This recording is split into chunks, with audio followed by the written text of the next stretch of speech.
Assalamualaikum warahmatullahi wabarakatuh. Alhamdulillahirabbil alamin. Wassalatu wassalamu ala isrofil anbiya mursalin wa ala alihi wa sahbihi ismain. Wa bismillah sodri wa yassir amri wa hludasa min lisani yafqahu qawli ma ba'du. Alhamdulillah pada pagi hari ini kita diberikan kesempatan untuk bisa berkumpul lagi ya di Masjid Brestol yang indah ini. Terima kasih kedatangannya ibu-ibu dan bapak-bapak ya sudah datang pagi-pagi. Tadi kita mulai dengan sholat subuh berjamaah, kemudian kita ada pelajaran tadi dari Pak Ustadz Taufik. Alhamdulillah dan terus bisa kita lanjutkan ya kegiatan kajian dan sama belajar Al-Quran dengan benar. Kemudian terima kasih juga nih kepada Takmir yang sudah datang, Pak Senior, Pak Ade, Ustadz Widodo, Pak Iman, ya. Kemudian juga semua yang sudah hadir pada pagi hari ini, terutama untuk Pak Ustadz Alfat yang sudah hadir di tengah kita, ya, yang akan memberikan kajian minggu pagi di Masjid Brestol dengan tema keutamaan bulan Muharram. Jadi insya Allah ini tema yang menarik ya. Kita kemarin baru merayakan tahun baru Islam. Di beberapa negara, bahkan di beberapa tempat yang saya lihat di YouTube ya, itu luar biasa gitu ya sambutannya di tahun baru Islam ini. Insya Allah getaran tahun baru ini juga bisa menjadi semangat baru buat kita juga ya, untuk kembali mengingat kita pernah jalankan di tahun sebelumnya, dan sekarang kita ada di tahun baru. Mudah-mudahan ini bisa menjadi sesuatu yang terus membuat kita untuk belajar ya, menjadi lebih baik. Kemudian insya Allah pagi ini kajian akan kita mulai dengan dibawakan oleh Pak Ustadz Alfat, kira-kira nanti sampai jam 8:30, dan tentunya nanti kesempatan ini insya Allah juga ada tanya jawab ya Pak Ustadz, untuk kita bisa lebih mendalami lagi supaya kajian ini juga menjadi lebih menarik tentunya dengan hal-hal yang mungkin kita ingin lebih. Demikian dari saya untuk pembukaan acara kajian keutamaan bulan Muharram oleh Pak Ustadz Alfa, dan kepada Pak Ustadz Alfa kami persilahkan. Bismillahirrahmanirrahim. Assalamualaikum warahmatullahi wabarakatuh.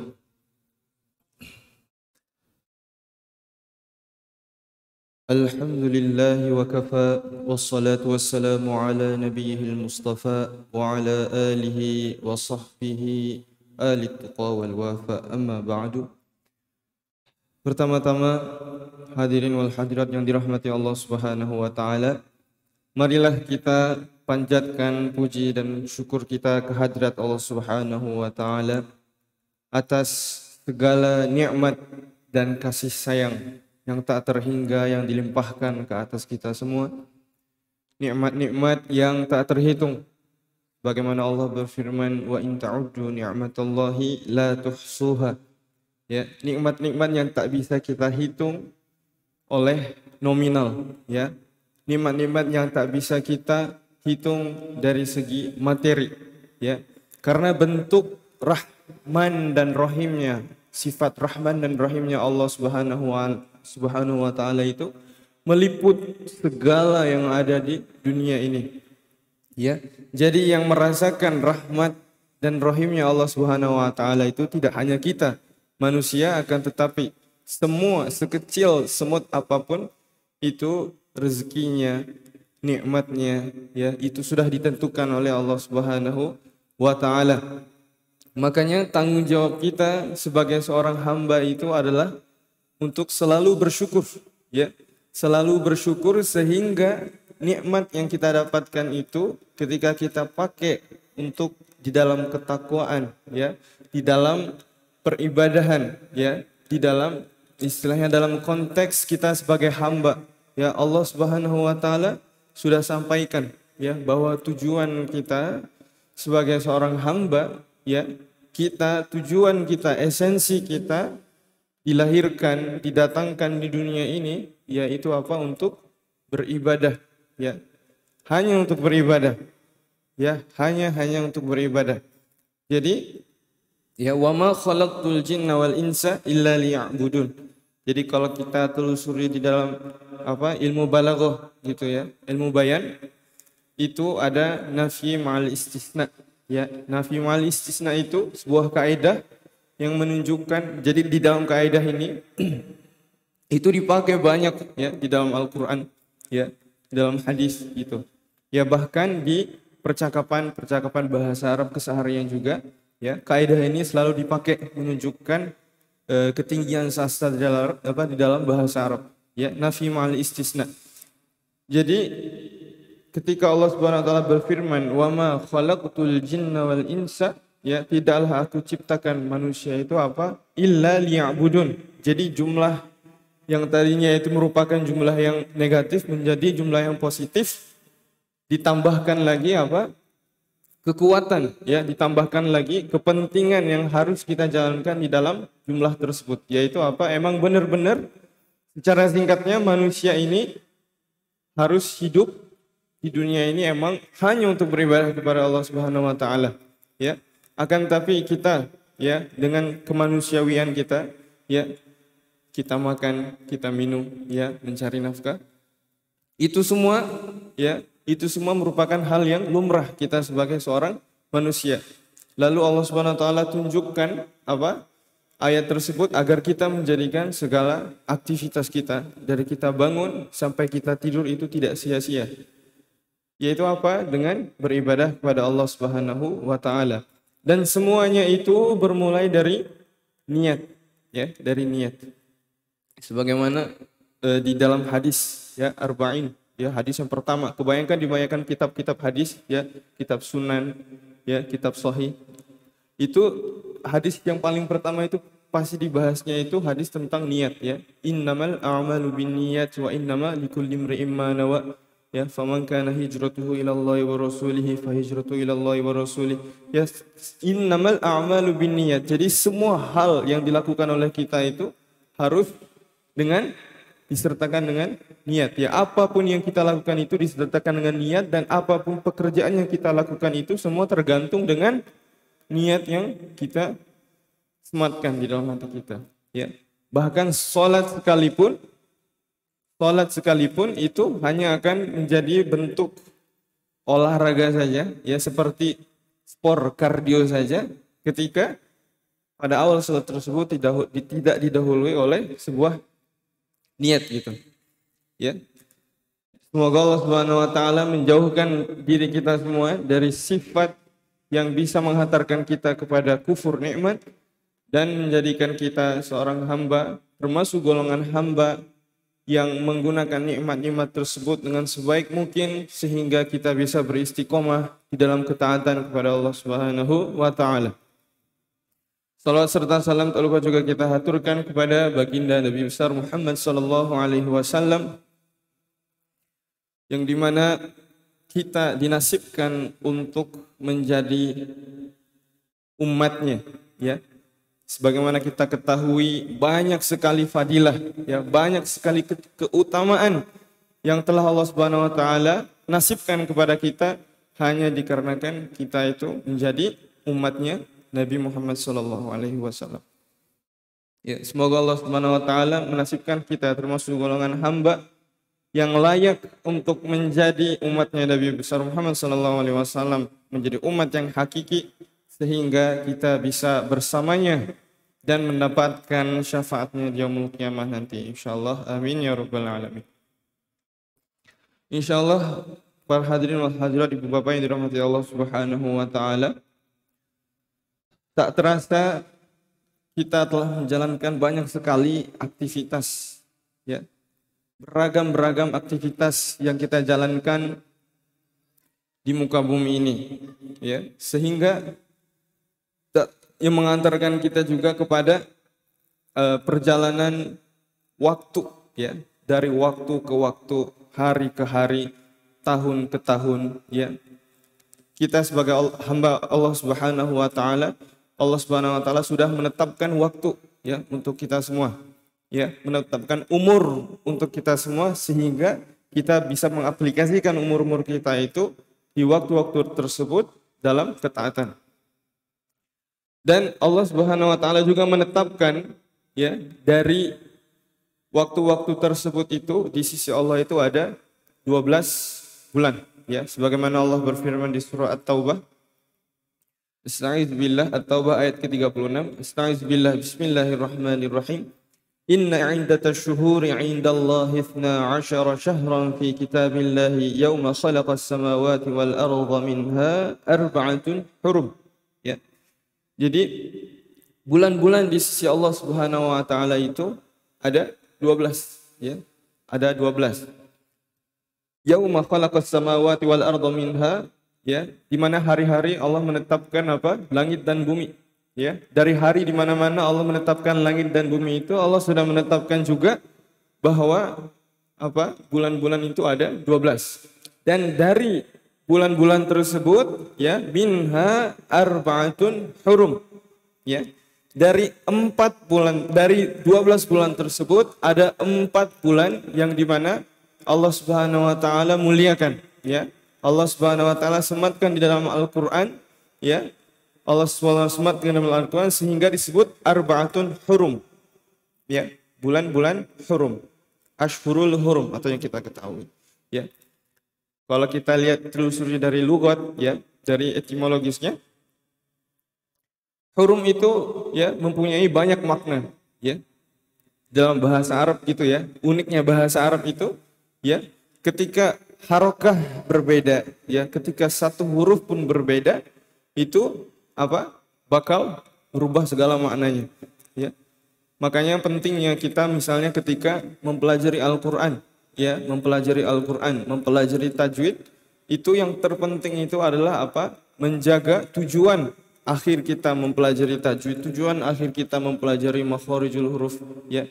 Tujuan akhir kita memperbagus bacaan kita di dalam Al-Qur'an itu, ya, paling utama adalah bertujuan untuk agar ketika, ya, kita menjalankan ibadah kita, terutama sholat, ya, yang salah satunya apa? Fardunya itu dengan membaca Al-Fatihah, ya. Kalau di mazhab Syafi'i, ya, di mazhab Syafi'i membaca Al-Fatihah ketika, ya, Fatihah itu ada perubahan makna, ya, ada perubahan makna di dalam Fatihah tersebut ketika dalam segi pembacaan, maka itu bisa berdampak besar kepada sholat kita gitu, sehingga sholat kita itu bisa menjadi invalidate. Ya, dan itu apa? Sangat mencekam suasananya gitu, ya.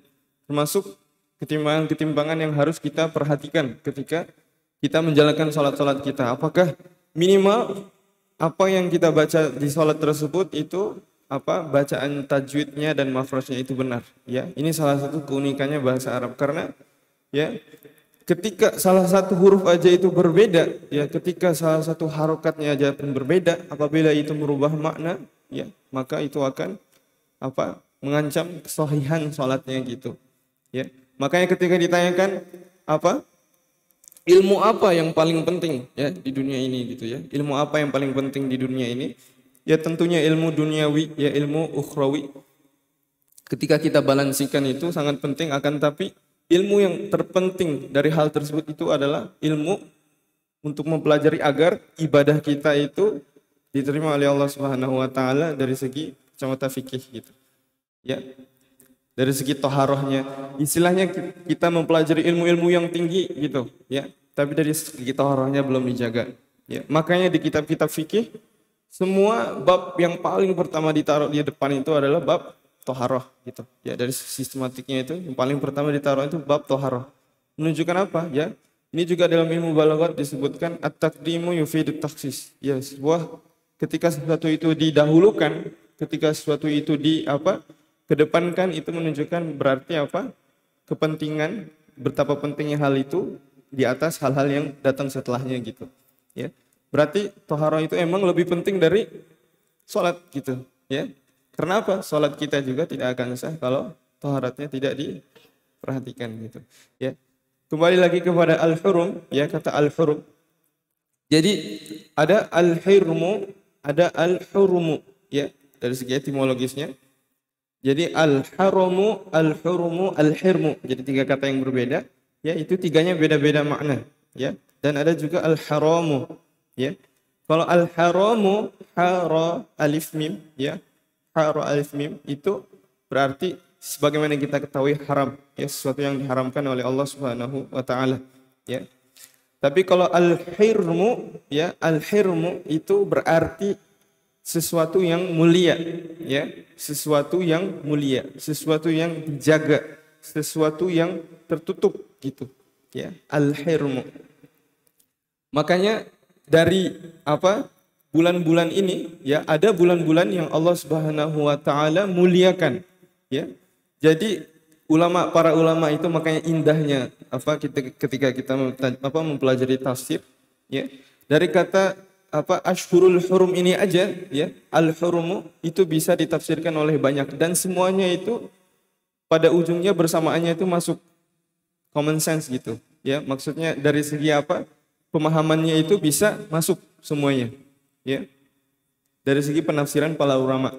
Dan al-hirmu, ya, yang berarti mulia, ya al-hilmu yang berarti mulia itu di sini menunjukkan bahwa bulan-bulan tersebut ini bulan-bulan yang Allah Subhanahu wa taala muliakan dan di bulan ini juga diharamkannya beberapa hal, ya misalnya peperangan gitu, ya peperangan di bulan-bulan ini, ya orang-orang Arab jahiliyah, ya orang-orang Arab jahiliyah yang mereka yang di mana pada zamannya itu malu mempunyai anak perempuan gitu, ya. Kalau punya anak perempuan baru lahir langsung dikubur hidup-hidup, ya. Orang Arab-Arab jahiliyah, ya. Orang-orang yang menyembah patung, ya. Orang-orang yang pada zamannya itu ya diistilahkan jahiliyah, ya karena pada zaman itu dengan zaman yang primitif, dengan kelakuan-kelakuannya yang tidak pantas, ya, disebut Arab jahiliyah pada zaman tersebut. Yang dimana mereka tidak beriman kepada Allah Subhanahu Wa Taala, bahkan mereka berusaha untuk membunuh Nabi Muhammad Sallallahu Alaihi Wasallam gitu, ya pada zamannya. Akan tetapi ketika datang Ashhurul Hurum ini, walaupun mereka bukan Islam, ya walaupun mereka itu kafir Quraisy istilahnya, ya, pada zaman tersebut, ketika datang 4 bulan ini, ya orang yang pernah membunuh saudara kandungnya sekalipun, orang yang pernah membunuh saudara kandungnya sekalipun, ketika berpapasan, dia lebih memilih untuk diam, ya, dia lebih memilih untuk tidak berbuat apa-apa, lebih memilih untuk beretika, hanya semata-mata untuk hormat kepada, ta'zim kepada bulan-bulan tersebut gitu, ya. Ashhurul Hurum tersebut. Jadi emang sudah menjadi kultur mereka karena penetapan bulan tersebut, ya, yang kita sebut Qamariyah, ya, itu sudah ada dari zamannya Nabi Ibrahim alaihissalam, ya. Kalau yang Masehi, ya, Masehi itu Syamsiyah, ya. Nanti kita akan bahas bersama-sama kok bisa datang dari mana nama Muharram itu untuk bulan-bulan kita. Ya, jadi pada zaman dahulu, orang-orang pada zaman Arab jahiliyah tersebut, mereka ketika menetapkan waktu itu tidak ada hal yang spesifik, ya, tidak ada tanda yang spesifik gitu. Ini tahun berapa gitu. Mereka biasa mengidentifikasikan sebuah perubahan tahun, ya, awal mulai tahun itu dengan peristiwa-peristiwa besar yang terjadi pada bulan atau tahun tersebut gitu.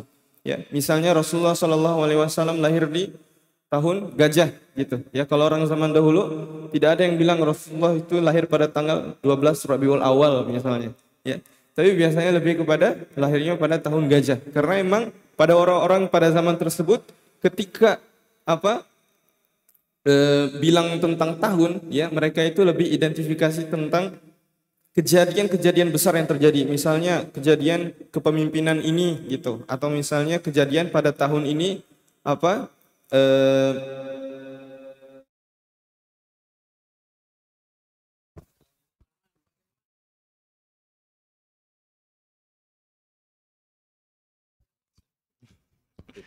ada masalah teknis ya. Tidak.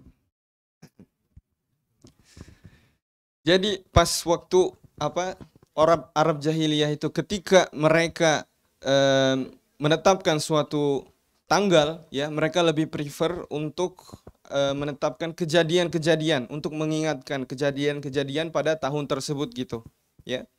Dan ini terjadi sehingga pada zamannya Sayyidina Umar radhiyallahu an, ya. Emang 12 bulan itu sudah ada, ya. 12 bulan itu hanya saja mungkin namanya berbeda, ya. Misalnya bulan Muharram itu sebelum menjadi bulan Muharram, sebelum dinamakan bulan Muharram itu namanya itu Safar Awal, ya. Jadi Safar Awal, ada Safar Sani gitu. Safar yang sekarang kita jalankan itu adalah Safar Sani. Udah bisa.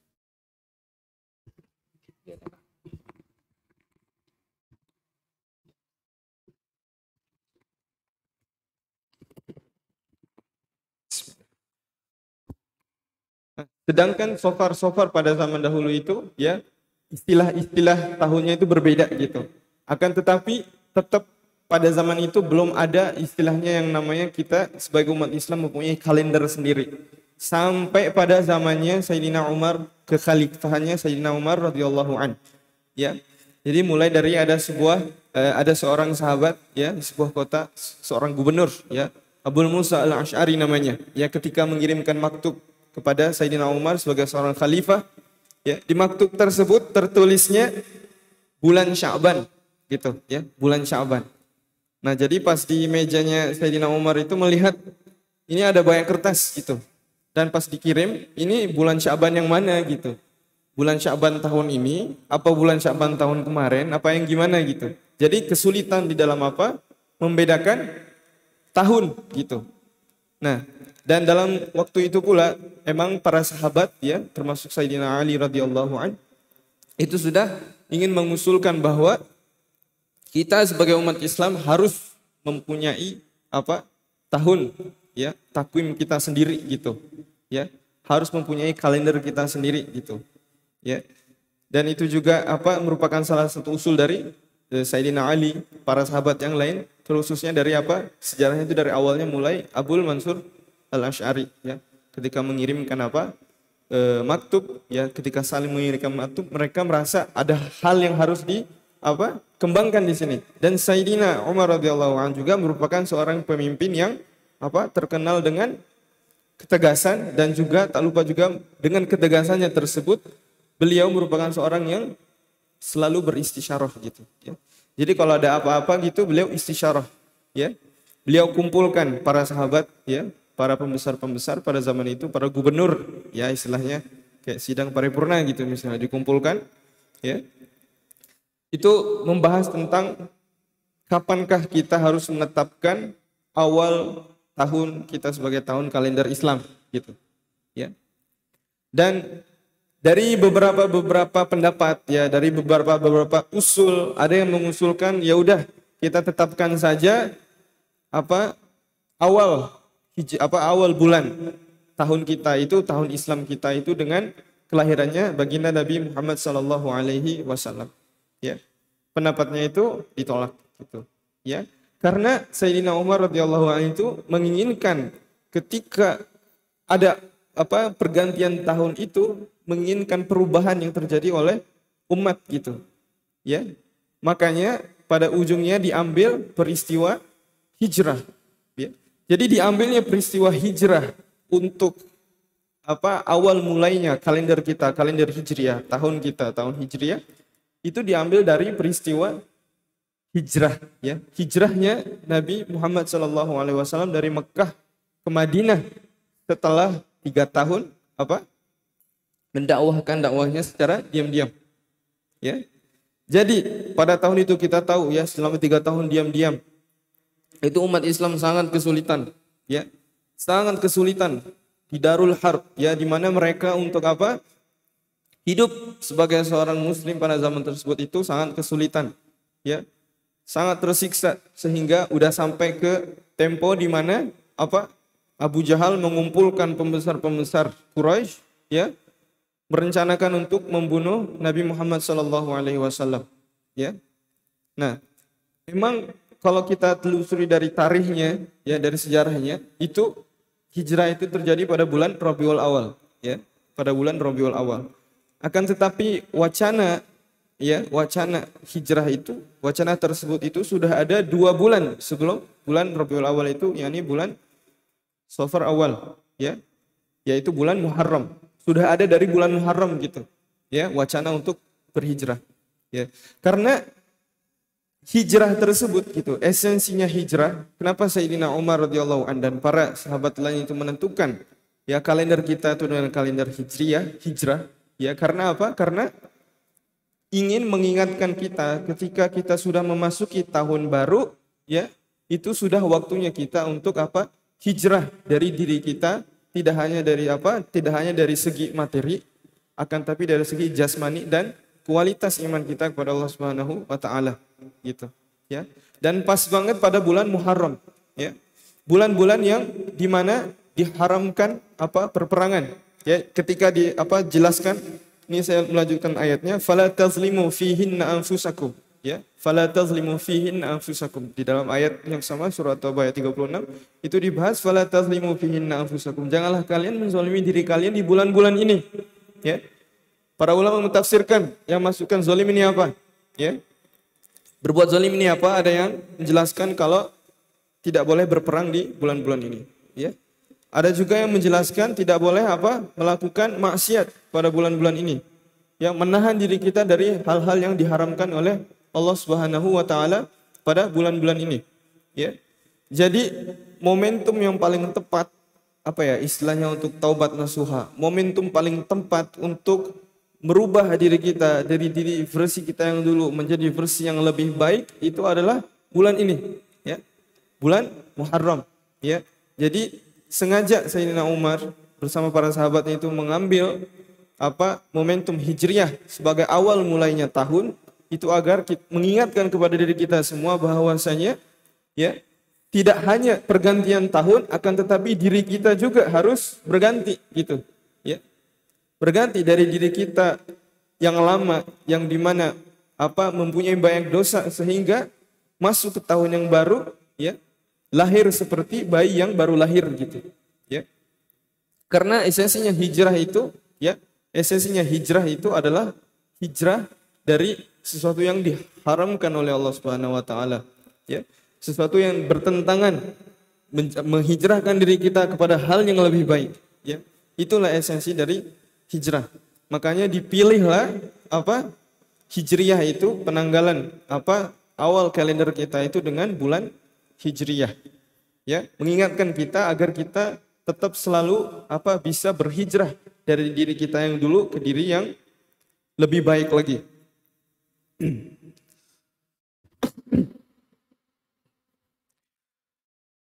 Dan pada bulan-bulan haram ini ya, bulan-bulan haram ini masing-masing mempunyai hari-hari tertentu gitu ya, hari-hari tertentu. Kalau ulama salaf ya, ulama pada zaman dahulu salafus salihin ya, mereka itu lebih banyak mengamalkan ibadah ya, lebih banyak mendekatkan diri mereka, memperbanyak puasa, memperbanyak amal ibadah yang lain itu ketika di 10 hari di 3 bulan. Ya, 10 hari di 3 bulan. Yang pertama itu 10 hari di bulan Zulhijjah ya. 10 hari di bulan Zulhijjah.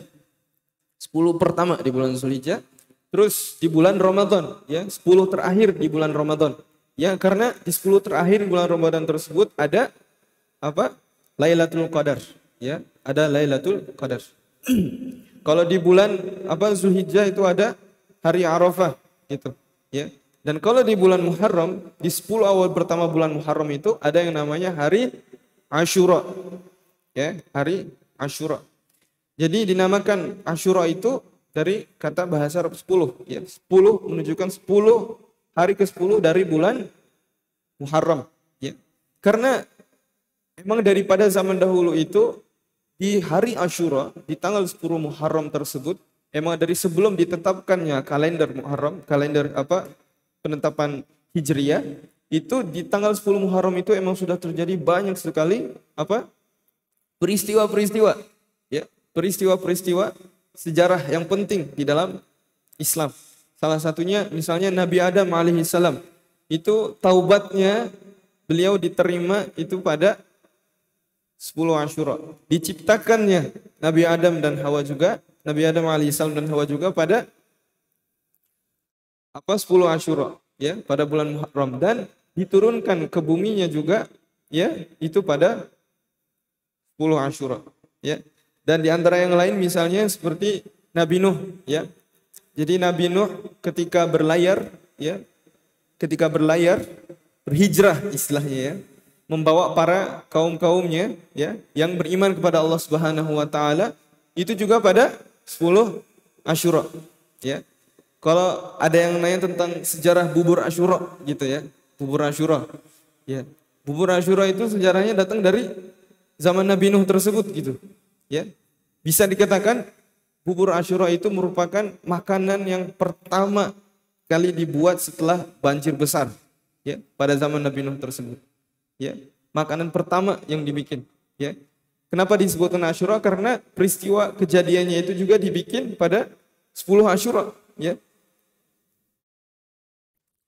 Karena kalau kita telusuri lagi, ya, pada zaman tersebut, ya, ketika Nabi Nuh alaihissalam ingin berlayar gitu, ya, bilang kepada para kaumnya, bawalah bijian-bijian ini, ya, disebutkan beberapa bijian yang spesifik, ya, untuk dibawa gitu, ya. Kalau kalian bawa bijian-bijian ini, kalian bisa bertahan hidup, ya, kalian bisa bertahan hidup di kapal ini gitu. Dibawalah beberapa bijian, dikumpulkan, ada yang bawa ini, ada yang bawa ini, ya, masing-masing bawa sendiri, terus dicampurkan gitu, ya, dimasak. Ya, jadilah bubur Asyura pada zaman tersebut, ya. Dan sehingga dari turun temurun, ya, untuk mengingati kejadian peristiwa itu juga dari turun temurun, ya. Itu sampai ke hari kita menyeluruh, ya, sampai ada di sebuah tempat, sampai kita punya versi bubur Asyura sendiri gitu. Ada bubur Asyura yang pakai daging, ada bubur Asyura yang pakai ayam gitu. Mungkin kalau gimana Pak? Yang ada bubur Asyura misalnya di Turki lebih menggunakan biji-bijian, ya, biji-bijian. Ya beda-beda tempat tapi esensinya sama gitu, ya. Esensinya bubur Asyura itu menginginkan untuk mengingatkan diri kita pada peristiwa tersebut, ya, peristiwa 10 Asyura yang dimana Nabi Nuh alaihissalam yang mengajak seluruh umatnya pada zaman tersebut untuk beribadah kepada Allah Subhanahu wa taala, ya. Dan ditolak gitu, ya, berdakwah ditolak gitu, banyak sekali cobaannya, sehingga Allah Subhanahu wa taala memerintahkan Nuh alaihissalam untuk membuat kapal, ya, membuat kapal gitu, ya, membuat kapal yang sangat besar, ya, membuat kapal yang sangat besar. Jadi dari kapal tersebut gitu, ya, dikumpulkanlah beberapa umat-umatnya yang percaya, umat-umatnya yang beriman, ya, pengikutnya Nabi Nuh alaihissalam. Akan tetapi sangat disayangkan anaknya sendiri pun tidak mengikuti gitu, ya. Anaknya sendiri pun tidak beriman kepada Allah Subhanahu wa taala, ya. Jadi yang dimaksudkan di sini adalah ketika kita, ya, sudah beriman kepada Allah Subhanahu wa taala, ya, istilahnya kita tuh sekarang semua berada di dalam bahtera Nabi Nuh, ya. Ya, kita semua saat ini, ya. Jadi awal pembentukan komunitas itu pada zaman tersebut juga, ya, kalau kita lihat, ya. Komunitas-komunitas Islam yang pertama itu adalah pada zaman Nabi Nuh alaihissalam, ya. Ketika mengumpulkan orang-orang yang ingin beriman kepada Allah Subhanahu wa taala, ya. Orang-orang yang saling mengingat kepada Allah Subhanahu wa taala di dalam satu bahtera, ya. Dan ketika banjir bandang sekalipun, ya, yang membanjiri seluruh dunia, mereka tidak terkena apa-apa gitu. Karena mereka berada di dalam bahtiar tersebut, berada di dalam kapal tersebut. Perumpamaan juga itu seperti kita, ya. Sejauh mana kita itu memegang teguh, ya, memegang teguh bergotong royong di dalam komunitas Islam kita yang ada di sini, ya. Kekufuran apa yang terjadi di luar sekalipun, ya. Kezulmatan apapun yang ada di luar sekalipun, itu tidak akan mengganggu kita sama sekali, ya, ketika kita berpegang teguh dengan apa? Ajaran kita gitu. Ketika kita tidak keluar dari bahtera tersebut gitu. Akan tapi kalau kita keluar dari bahtera tersebut atau kita tidak mengikuti bahtera tersebut, maka kita akan termasuk golongan orang-orang yang tenggelam, ya, oleh banjir tersebut gitu, ya, kalau dianalogikan. Dan pada zaman tersebut juga diselamatkannya Nabi Ibrahim alaihissalam, ya, dari kobaran api gitu, ya. Itu kalau dari segi peristiwanya itu terjadi di Turki, ya, kerajaan zaman apa? Raja Namrud gitu. Sekarang masih ada di kota Gaziantep, ya. Di kota Gaziantep di sana itu ada sebuah masjid, ya. Nama masjidnya Masjid Nabi Ibrahim. Di situ apa? Kalau mungkin ada kesempatan untuk ke Turki gitu, ya. Di sana itu ada kolam, ya, kolam ikan, ya. Kolam ikan tersebut airnya jernih, ya, walaupun setelah apa kejadian gempa bumi yang apa melalui kemarin itu sempat apa hancur gitu tempatnya. Akan tapi sejarahnya ikan-ikan tersebut itu adalah dari zamannya Nabi Ibrahim alaihissalam. Itu ada tuh tempat di mana Nabi Ibrahim alaihissalam dilemparnya dari atas bukit gitu sampai ke tempat itu. Jadi tempat kobaran apinya Nabi Ibrahim alaihissalam itu sekarang sudah menjadi apa? Kolam ikan yang sangat jernih gitu, ya, dan itu diabadikan, ya. Jadi kolam ikan tersebut dikatakan bahwa ikan-ikan yang ada di tempat itu udah ada dari zamannya Nabi Ibrahim alaihissalam. Jadi ranting-ranting, ya, ketika Allah Subhanahu Wa Taala merubah api tersebut menjadi dingin untuk Nabi Ibrahim alaihissalam, ya, api tersebut berubah menjadi sebuah kolam, ya, kolam ikan, dan ikan itu masih ada di sana, masya Allah. Dan pada hari Asyura juga terjadi dibebaskannya Nabi Yusuf alaihissalam, ya, dari penjara ketika dilaporkan oleh Al-Aziz, ya. Ketika dilaporkan Al-Aziz, ketika dia mentakwilkan mimpinya Al-Aziz, dan naiklah apa? Yusuf alaihissalam menjadi gubernur pas waktu itu, gubernur Mesir. Dan setelah itu di bulan itu juga Nabi Yakub alaihissalam bisa melihat kembali, ya. Karena setelah terpuruk, ya, jatuh sakit, ya, karena tidak bisa melihat putranya, ya. Dan alhamdulillah pada bulan Muharram itu juga dalam satu waktu matanya bisa sembuh dari kebutaan. Dan pada 10 Asyura juga 10 Muharram itu juga Ayub alaihissalam, Nabi Ayub alaihissalam juga diberi kesembuhan dari apa? Kulit, ya, penyakit kulit yang bernanah, ya. Setelah itu pada 10 Muharram juga Nabi Musa alaihissalam diselamatkan oleh apa? Kejaran-kejaran tentara Fir'aun, ya. Jadi dan pada zaman tersebut itu juga Nabi Yunus alaihissalam berhasil keluar dari perut ikan, ya, setelah 40 hari, ya. Jadi kalau kita melihat peristiwa-peristiwa yang terjadi dari apa pada 10 Asyura sebelum penetapan Hijriah sekalipun, itu sudah apa? Sudah menunjukkan sebuah apa hal yang dimana menjadikan kita, menetapkan kita sebagai hamba Allah Subhanahu Wa Taala itu harus terus menerus apa memperbaiki diri, ya, harus terus menerus apa untuk berhijrah dari diri kita yang dulu ke diri kita yang lebih bertakwa kepada Allah Subhanahu Wa Taala, ya. Dan tentunya pada bulan ini ada beberapa amalan-amalan, ya, yang harus kita amalkan, ya, karena tentunya di 10 Muharram ini, ya, seperti yang kita bahas tadi menjadi momentum yang sangat penting, yang sangat krusial, ya, istilahnya agar diri kita untuk menjadi lebih baik ke depannya. Ya, inilah momentumnya. Mau tobat nasuha, ya, atau istilahnya ada dosa-dosa kecil yang dilakukan secara mudawim gitu, ingin bertaubat, ingin berhenti, inilah momentumnya, ya, yaitu pada 10 Muharram, ya. Karena para khalifah pada zaman itu sudah menetapkan bulan ini menjadi bulan pertama Muharram sekaligus agar mengingatkan kepada umat Islam diri mereka itu harus selalu apa menjadi diri lebih baik setiap pergantian tahunnya gitu, ya, setiap pergantian tahunnya. Oleh karena itu pada bulan ini ada banyak amalan-amalan yang apa dianjurkan, ya, untuk dilakukan. Tentunya yang pertama, amalan yang paling afdal itu adalah menjaga diri kita dari melakukan hal-hal yang dilarang oleh Allah Subhanahu wa Ta'ala. Itu hal yang paling penting sebelum ibadah yang lain. Karena apa? Percuma kita melakukan ibadah puasa, percuma kita melakukan sholat sunnah atau memperbanyak amal ibadah yang lain, akan tapi diiringi dengan apa? Melakukan maksiat kepada Allah Subhanahu wa taala, ya. Makanya ibadah yang paling penting yang pertama itu adalah menjauhkan diri dari apa? Melakukan hal-hal yang dilarang oleh Allah dan Rasul-Nya, ya.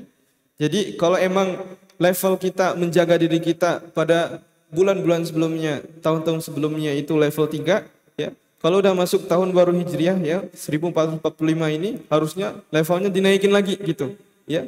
Levelnya dinaikin lagi, dijaga lagi, ya.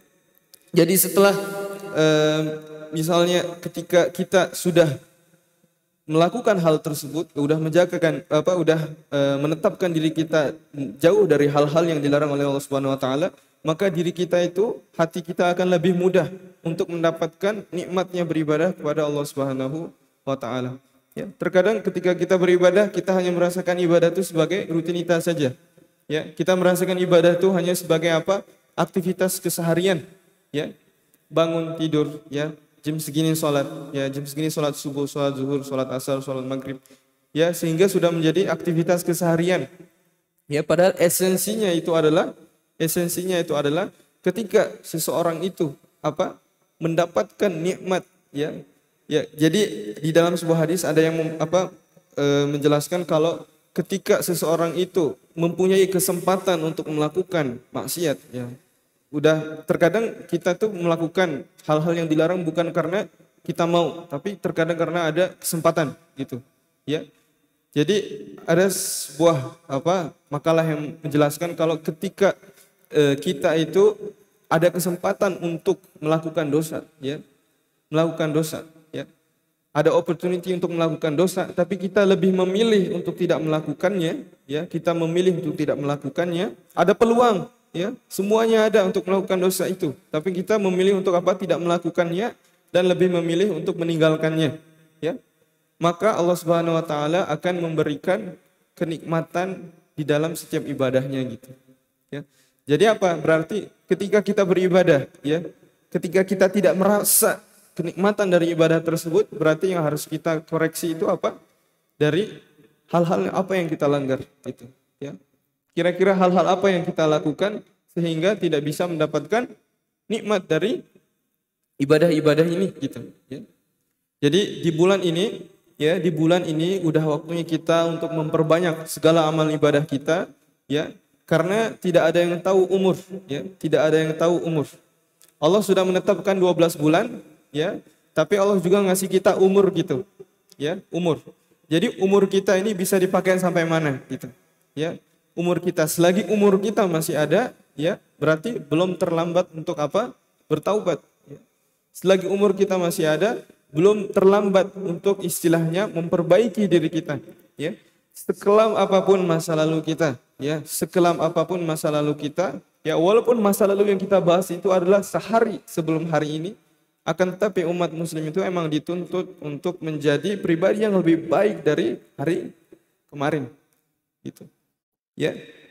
Makanya tidak ada kata untuk terlambat, dan momentum bulan Muharram ini, ya, momentum tahun baru Hijriah ini, Komariah ini, itu sudah menjadi sebagai petunjuk diri kita untuk agar diri kita bisa menjadi lebih baik ke depannya, gitu, ya. Jadi agar perjuangan para sahabat zaman dahulu, perjuangan para nabi zaman dahulu, ya, yang sehingga kita sekarang ini untuk menikmati rasa iman itu dengan gratis gitu, ya, dengan gratis gitu. Karena semua yang berkaitan dengan surga, semua yang berkaitan dengan hal yang diridhai Allah Subhanahu wa taala itu tidak memerlukan duit yang banyak, ya, tidak memerlukan materi yang banyak, ya. Hanya memerlukan keikhlasan dan hati yang tekad gitu, ya. Harus ada mujadalah, ya, harus ada mujadalah dan mujahadah gitu ketika kita melakukan sebuah ibadah gitu. Tidak hanya melakukan ibadah tersebut hanya karena ini lagi bulan Muharram, ya, lagi trennya untuk puasa gitu. Tidak gitu, ya. Kita berpuasa pada bulan-bulan Muharram itu karena bulan Muharram tersebut merupakan bulan yang paling mulia untuk berpuasa setelah bulan Ramadan, ya, sebagaimana hadisnya Nabi Muhammad sallallahu alaihi wasallam, afdhalus siyami ba'da ramadhana syahrul muharram, ya, syahrullahil muharram. Ya, jadi disebutkan apa bulan Muharram itu merupakan bulannya Allah gitu, ya, secara spesifik, ya. Wa afdhalus salati ba'dal fardhati salatul laili, dan salat yang paling baik setelah salat fardu itu adalah salat malam, ya, salat malam. Jadi ibadah yang harus kita perbanyak itu pada bulan ini merupakan bulan Muharram, yaitu puasa, ya, puasa. Karena apa? Puasa, ya, puasa itu merupakan sebuah ibadah yang dimana ketika kita melakukannya, amal ibadah yang lain juga bakal ngikut, gitu, ya. Amal ibadah yang lain juga bakal ngikut. Kita bisa melihat dari bulan Ramadan yang sudah kita lewati, gitu ya. Ya. Di bulan Ramadan kita lebih banyak apa? Fokus, ya. Di bulan Ramadan kita lebih banyak ibadah kepada Allah Subhanahu wa taala. Di bulan Ramadan kita istilahnya lebih menjaga lisan kita, menjaga perilaku kita, ya. Walaupun emang esensinya tuh menjaga karena takut batal puasanya, ya. Akan tetapi pada asalnya itu kita menjaga diri kita dengan berpuasa itu untuk apa? Untuk menjauhkan diri kita dari hal-hal yang dilarang oleh Allah Subhanahu wa taala. Ya. Karena pada bulan Ramadan tersebut bulan yang penuh berkah, ya. Kita berpuasa, kita merasa wah salat sunat ini lebih mudah untuk dikerjakan gitu, ya. Ketika ada yang apa? Ketika ada yang berkata-kata tidak pantas gitu, kita lebih memilih untuk sabar gitu, ya, sabar. Nunggu sampai buka misalnya gitu, ya. Tapi kalau ketika apa kita berada di bulan-bulan biasa, bisakah diri kita itu apa sama seperti versi diri kita di bulan Ramadan, ya. Jadi puasa-puasa di luar bulan Ramadan itu esensinya mengingatkan diri kita kepada versi kita di bulan Ramadan, ya. Puasa-puasa yang kita kerjakan di luar bulan Ramadan itu mengingatkan versi kita di bulan Ramadan, sehingga ya, kita itu apa? Berpuasa itu lebih menjaga diri kita, ya. Karena apa? Makanya tidak salah kalau ada yang bilang diri kita itu ya setahun itu tergantung pada diri kita pada bulan Ramadan, ya. Kalau bulan Ramadan kita itu malas-malesan, malas-malas beribadah. Kalau bulan Ramadan itu kita walaupun dalam bulannya suci kita banyak melakukan hal-hal yang buruk, tidak menjaga lisan kita, ya. Tidak menjaga hak-hak apa hukukul ibad, ya. Hablum minallah hablum minannas yang tidak diperhatikan di bulan Ramadan, ya. Itu ketika di bulan selanjutnya sampai bertemu dengan bulan Ramadan selanjutnya itu akan sama seperti itu di bulan Ramadan. Tapi kalau bulan Ramadannya itu bagus, bulan Ramadannya itu banyak mengerjakan amal soleh, bulan Ramadannya itu lebih apa? Banyak berzikir kepada Allah Subhanahu wa taala, menjauhkan diri kita dari hal-hal yang tidak apa? Yang dilarang oleh Allah dan Rasulnya, maka apa? Bulan setelahnya juga akan sama seperti itu, ya. Jadi di bulan-bulan ini tausiahkan untuk memperbanyak puasa, ya, memperbanyak puasa sunnah, puasa Daud, ya, bahkan lebih dari puasa Daud juga boleh gitu. Jadi puasa sebanyak-banyaknya di bulan Muharram, ya. Karena bulan yang paling bagus untuk berpuasa setelah bulan Ramadan adalah bulan ini, ya, bulan Muharram, bulan Al-Muharram. Jadi pada bulan ini ketika kita apa? Berpuasa, ya, ada puasa Daud, ya, ada puasa sunnah Kamis, Senin, Jumat gitu, ya. Tapi kalau untuk hari-hari seperti hari-hari Lebaran, ya, Lebarannya umat Muslim seperti hari Jumat gitu, atau hari-hari di mana ada perkumpulan seperti ini gitu, itu nggak apa-apa gitu, tidak berpuasa gitu, ya. Bahkan mungkin ada hari kondangan misalnya, ya, ada hari hajatan gitu, ada hari hajatan, itu kita udah berpuasa gitu. Ya, kita berpuasa, tapi puasanya puasa sunnah Kamis misalnya, ya, itu boleh dibatalkan, gitu, ya, ketika apa istilahnya diundang sebuah rumah, gitu, ya, semata-mata untuk tidak menyakiti apa hati orang yang menjemput apa yang mengundang, ya, kecuali kalau misalnya di mazhab apa Hanafi itu puasa sunnah apapun itu kalau sengaja dibatalkan tanpa sebuah uzur itu hukum puasa itu menjadi wajib, jadi harus diqodok gitu puasanya, ya. Tapi kalau di mazhab kita, ya, selagi puasa itu tidak ada uzurnya untuk ditinggalkan gitu, ya. Apalagi kalau puasa tersebut tidak termasuk hari-hari seperti apa? 9 Zulhijjah ya, seperti 10 Muharram, hari-hari yang harus kita ditausiahkan untuk berpuasa, itu tidak apa-apa gitu. Ya, tidak apa-apa, boleh dibatalkan. Tapi hari-hari seperti 10 Muharram ya, hari-hari di mana kita dianjurkan ya untuk berpuasa, itu kita harus berpuasa ya. Insyaallah semoga Allah Subhanahu wa taala menjadikan momentum bulan Muharram ini sebagai bulan untuk memperbaiki diri kita dari versi diri kita yang dulu menjadi diri kita yang lebih baik ke depannya dalam keistiqomahan dan ketaatan. Insyaallah, amin ya rabbal alamin. Semoga Allah Subhanahu wa taala menasibkan diri kita termasuk golongan hamba yang senantiasa dijaga, dirahmati dan dimuliakan oleh Allah Subhanahu wa taala. Wallahul muwaffiq ila aqwamit thoriq. Wassalamualaikum warahmatullahi wabarakatuh. Waalaikumsalam warahmatullahi wabarakatuh. Terima kasih Pak Ustadz Fi atas ceramahnya. Mungkin sebentar Pak Ustadz, ada sedikit tanya jawab. Mungkin ada yang ingin bertanya, bapak-bapak, ibu-ibu. Silakan Pak Ade, ada dua sama Pak Ustadz Taufik. Mungkin yang senior dulu Pak Taufik.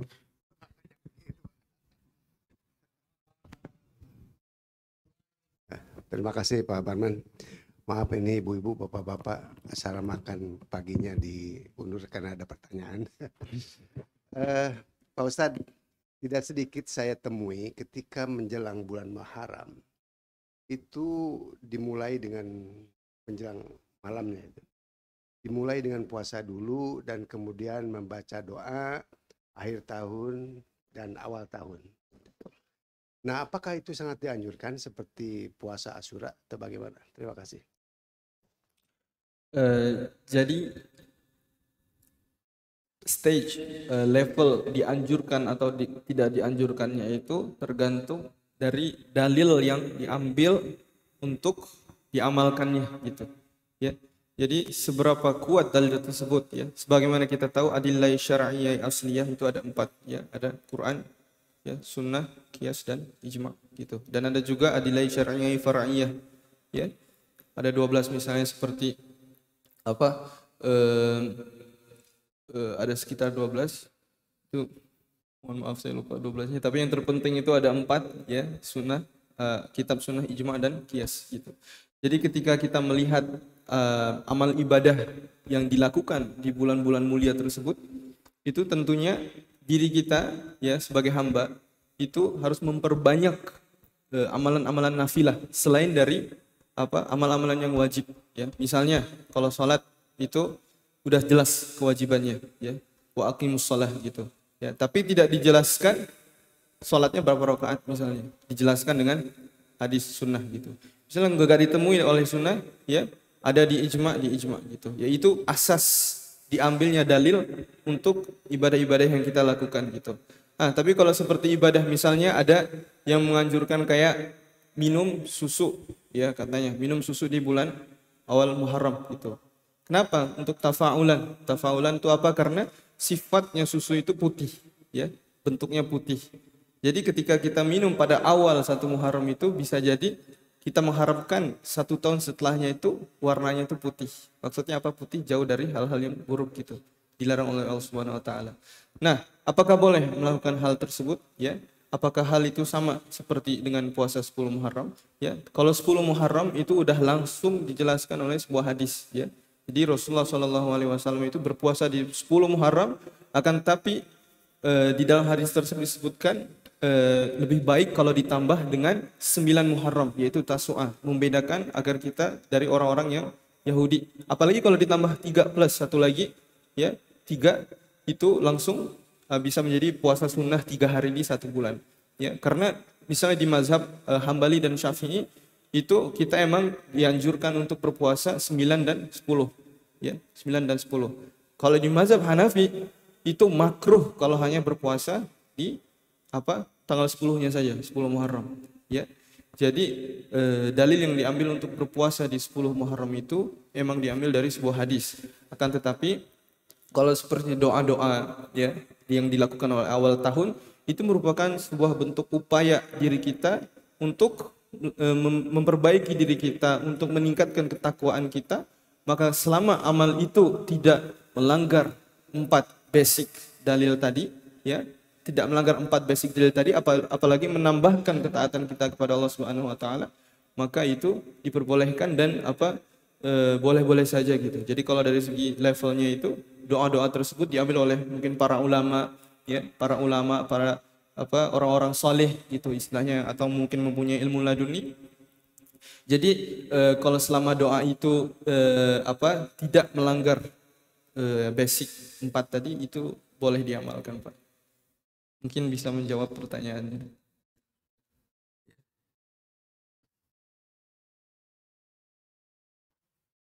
Ya, baik.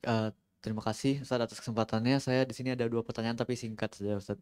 Jadi yang pertama berkenaan dengan tahun Islam Hijriah. Dulu kan Islam sempat berkuasa bahkan menaklukkan Konstantinopel. Apakah ada usaha untuk mengganti Masehi menjadi Hijriah untuk digunakan skala internasional? Itu yang pertama. Yang kedua tentang puasa Ustadz. Jadi puasa sunnah ini terkadang kalau ada, dulu saya kalau kadang-kadang tuh terlambat bangun gitu. Terlambat bangun artinya bangunnya itu ya nggak cukup buat waktu makan yang makan nasi gitu ya. Jadi kadang-kadang ketika azan udah berkumandang, Allahu Akbar, itu nasinya belum habis dan lauknya itu belum habis, tapi baru setengah dimakan. Nah itu sebaiknya kan mubazir ya Ustadz ya. Jadi karena itu puasa sunnah, anggaplah bukan puasa 10 Muharram ya, tapi puasa Senin Kamis atau puasa tengah bulan, itu sebaiknya yang mana Ustadz, yang lebih utama puasa atau menghabiskan makanan? Itu Ustadz. Terima kasih Ustadz. Ya, Assalamualaikum. Ya, kalau untuk pertanyaan pertama mungkin itu kita kan hidup sesuai dengan tempat yang kita tempati gitu ya, dan fikihnya juga berbeda. Jadi ada yang namanya Darul Harb ya. Darul Harb itu adalah negara yang dimana memang dipimpin selain dari kekhalifahan Islam gitu. Ya mungkin kalau saya punya sepupu di Arab gitu, mereka bahkan di sana emang makainya itu Hijriyah ya. Jadi tidak menggunakan Masehi gitu kalau di sana. Jadi kalau untuk penggunaan Masehi atau Hijriyah, tetap kita menggunakan Masehi itu dalam lubuk hati kita dimanapun kita berada, mau kita berada di negara yang mayoritas Muslim atau mayoritas yang non Muslim, akan tapi tetap hati kita itu selalu berada di atas landasan bulan Hijriyah gitu ya. Kita sebagai seorang Muslim harus lebih memahami, harus lebih aware, harus lebih peka tentang bulan Hijriyah dibandingkan dengan bulan Masehi. Akan tetapi untuk penggunaan keseharian, penggunaan bulan Masehi tersebut tidak mengganggu keesensiannya bulan Hijriyah sama sekali gitu. Jadi tidak ada masalah untuk menggunakan bulan Masehi untuk keseharian, akan tapi tetap diri kita tuh harus tahu gitu. Misalnya dari basic aja gitu ya, walaupun terlalu mendalam, misalnya kayak saya lahir tanggal berapa Hijriyah gitu misalnya. Kita tahunya kita tanggal lahir misalnya 12 Oktober gitu, 1998 atau 1999 misalnya gitu kan. Tapi kita tahu nggak kita lahir di bulan Hijriyah itu kapan misalnya gitu ya. Nah itu yang harus kita tanam dalam diri kita gitu ya. Kita sebagai seorang umat Muslim harus lebih aware dalam bulan-bulan yang milik kita, yang memang sudah dibuat oleh para khalifah itu untuk kita gitu ya. Makanya sangat disayangkan banyak orang-orang yang istilahnya tadi keluar dari bahtera Nabi Nuh gitu ya, atau kepleset dari bahtera Nabi Nuh, tidak ada yang menyelamatkan, lebih prefer untuk misalnya tahun baru yang non muslim misalnya ya, ikut merayakan tahun baru non muslim misalnya, sedangkan ada tahun baru kita yang harus kita agungkan, yang dimana kita mengagungkan tahun baru kita juga bukan dengan istilahnya party-party atau gimana gitu ya. Kita mengagungkan bulan Hijriyah kita itu dengan memperbanyak amal ibadah gitu. Jadi yang terpenting itu tetap dalam hati kita tanamkan Hijriyah tersebut, akan tapi bulan Masehi itu tidak ada masalah gitu. Mungkin bisa menjawab untuk pertanyaan pertama. Kalau untuk pertanyaan kedua tentang berpuasa ya, apakah mubazir itu kan termasuk hal yang haram ya. Mubazir itu termasuk dari hal-hal yang dilakukan syaitan gitu. Akan tetapi ketika mubazir itu tabrakkan dengan puasa sunnah, mana yang harus lebih dipilih gitu ya pertanyaannya gitu. Jadi tetap kalau semisalnya itu puasa sunnah ya, sunnah Senin Kamis gitu, kalau emang benar-benar tidak ada uzur ya, Jadi pertanyaan di sini apakah mubazir tersebut bisa termasuk uzur atau tidak gitu. Ya, bisa termasuk uzur atau tidak. Jadi kalau yang kita telusuri istilah uzur gitu, uzur itu apa sih? Ya, uzur. Jadi kapan sesuatu itu bisa disebut uzur gitu? Apakah mubazir ini termasuk kriteria uzur misalnya? Jadi harus melihat keadaan dan konsekuensi. Jadi misalnya arak misalnya, arak ya. Kalau kita berada di tengah hutan, ya, berada di tengah hutan, arak itu hukum meminum arak itu haram pada asalnya. Tapi karena uzur maka boleh diminum. Tapi emang az-zaruratu tubihul mahzurat, kaidah ya, kaidah usul fikih, sesuatu yang zarurat itu bisa membolehkan hal-hal yang dilarang misalnya. Ya. Jadi misalnya di tengah hutan nggak ada minuman apa-apa, tiba ada arak gitu. Ya. Apakah boleh saya minum air arak itu sebotol saya habisin? Ya. Apakah boleh? Jawabannya tidak. Ya. Kenapa? Karena kadar uzur tersebut itu hanya sampai ketika dahaga saya hilang saja. Ya, dan pun ketika emang benar-benar sudah nggak ada lagi istilahnya arak, nggak ada minuman selain arak di situ, nggak ada alternatif lain yang bisa saya temukan selain dari arak tersebut. Emang saya kalau nggak minum saya bakal mati dan di sini emang ada arak saja gitu. Ya, itu namanya uzur gitu. Nah sekarang kita lihat keadaan. Ya, misalnya ada makanan ya, kita mungkin agak bangun terlambat gitu. Sebenarnya kalaupun kita nggak makan sama sekali, nggak sahur juga tidak apa-apa. Ya, apalagi kalau itu mungkin bahkan ya kita sampai nggak sholat subuh misalnya, kesiangan misalnya, tapi kita niatnya pengen puasa gitu. Ya, dari malam kita udah niat puasa, pagi kita nggak sahur gitu. Itu boleh dilanjutkan nggak apa-apa. Tapi pertanyaan pasti ketika kita sahur, ketika kita makan dan ada makanan yang tersisa gitu. Ya, kita harus mencari alternatif dulu. Jadi kita untuk menuju kepada nih, kan ada makanan yang mubazir nih, sedangkan udah azan, saya udah nggak boleh makan. Kita harus mencari jalan agar mubazir ini bisa menjadi uzur sehingga bisa membatalkan puasa saya. Gitu. Ya. Ketika misalnya ada makanan sisa, ada teman, dikasih ke teman. Alternatif. Ya. Atau misalnya dikasih kalau punya kambing di rumah, kambingnya belum sarapan, kasih ke kambingnya. Ya. Jadi banyak alternatif yang bisa dipilih sehingga menjauhi dari hal tersebut sehingga bisa menuju ke uzur tersebut gitu, ya. Jadi kalau sudah kalau emang benar-benar nggak ada misalnya, kalau emang nggak ada teman, nggak ada sapi, nggak ada kucing dan lain sebagainya, cuma diri kita sendiri yang ada di situ gitu kan, ya berarti mau nggak mau ya harus. Kalau emang benar-benar nggak ada alternatif lain gitu, kalau makanan ini bakal basi, bakal dibuang gitu, ya, ataupun misalnya dari jarak 2 km di rumah antum itu memang nggak ada orang sama sekali gitu, ya, mungkin 10 km nggak ada orang sama sekali gitu, atau mungkin intinya sampai antum tuh nggak ada peluang untuk bisa membuat makanan itu mubazir gitu, ya.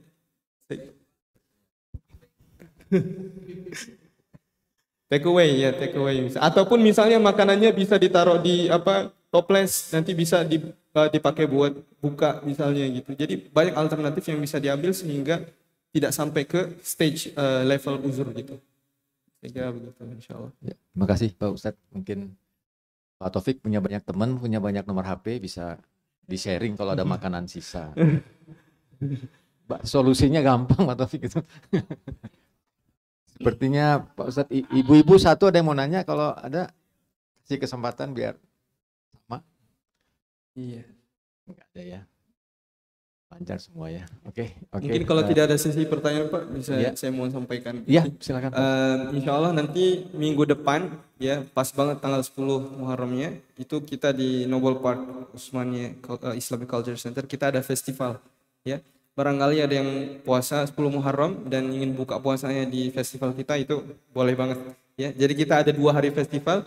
Kita udah ngelakuin festival di Sulaimaniyah Meadow Heights sekitar minggu yang lalu ya, 3 hari, dan insya Allah kita akan melakukan festival juga di Noble Park, cabang kita yang di Noble Park selama 2 hari insya Allah. Mungkin sekalian mau lihat pesantren gitu kan, gimana sih pesantren di Australia gitu kan, atau mungkin barangkali ada yang enrollment kita masih dibuka ya. Alhamdulillah sekarang kita sudah punya 4 santri ya, salah 2-nya ada duduk di pojokan itu ya, itu santri kita, santri Sulaimaniyah ya.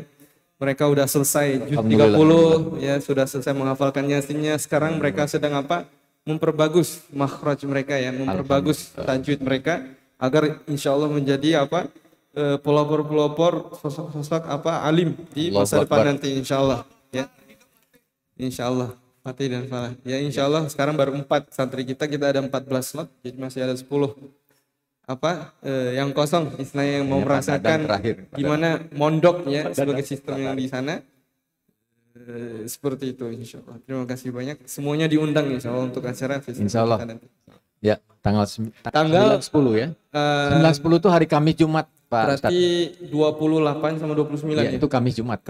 Jumat Sabtu. Oh, Jumat Sabtu ya. Jumat Sabtu ya. Oke. Iya, Jumat Sabtu berarti 28. Dari habis sholat Jumat sudah dimulai sampai hari Sabtu jam 7 malam insya Allah. Dan ada buka puasa ya. Ada buka puasa. Ada menu yang bisa dibeli untuk buka puasa. Untuk buka puasa. Oh, gitu. Iya. Insya Allah. Ya.